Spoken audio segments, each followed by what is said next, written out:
সম্মানিত দর্শক, মৎস্য উদ্যোক্তা ও মাছ চাষী বন্ধুগণ, আসসালামু আলাইকুম। আপনাদের সকলকে স্বাগতম জানাই রনি মৎস্য নার্সারির নতুন আরেকটি ভিডিওতে। আশা করি সকলেই ভালো আছেন, সুস্থ আছেন। গ্রাস কার্প মাছ চাষ করার ক্ষেত্রে একটি গ্রাস কার্প দৈনিক তার দেহের ওজনের 40 থেকে 50% পর্যন্ত ঘাস খেতে পারে। পূর্ণবয়স্ক মাছগুলো দেহের ওজনের 60 থেকে 70% পর্যন্ত ঘাস খেতে দেখা যায়।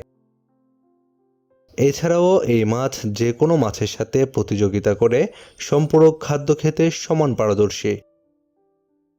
এই গ্রাস কার্প মাছ চাষ করার ক্ষেত্রে ঘাসের পাশাপাশি শরীরের ওজনের 1.5 থেকে 2% করে সম্পূরক খাদ্য প্রদান করলে ভালো হয়।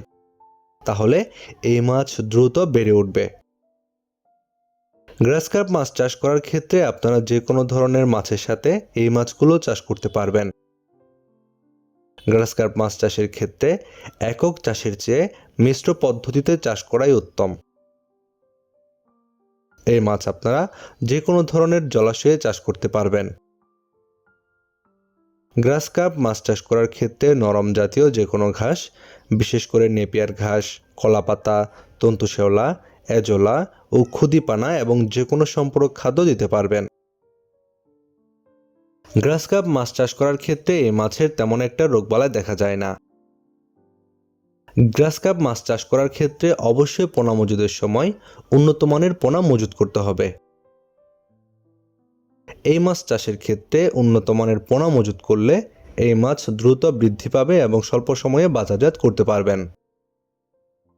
আপনারা যে সকল মৎস্য খামারি ভাইয়েরা গ্রাস কার্প মাছ চাষ করার জন্য এই মাছের পোনা খুঁজছেন, আমাদের কাছে রয়েছে উন্নত মানের গ্রাস কার্প মাছের পোনা। আপনারা যে সকল মৎস্য খামারি ভাইয়েরা চাষ করার জন্য এই সকল গ্রাস কার্প মাছের রেণু এবং পোনা নিতে চান, আমাদের ভিডিওর স্ক্রিনে দেওয়া নাম্বারে যোগাযোগ করুন। আমরা বাংলাদেশের যে কোনো জায়গায় অক্সিজেন দিয়ে হোম ডেলিভারি দিয়ে থাকি। এছাড়াও যদি কেউ চান আমাদের হ্যাচারি থেকে রেণু এবং পোনা সংগ্রহ করবেন, আমাদের ভিডিওর ডেসক্রিপশন বক্সে হ্যাচারির ঠিকানা দেওয়া রয়েছে।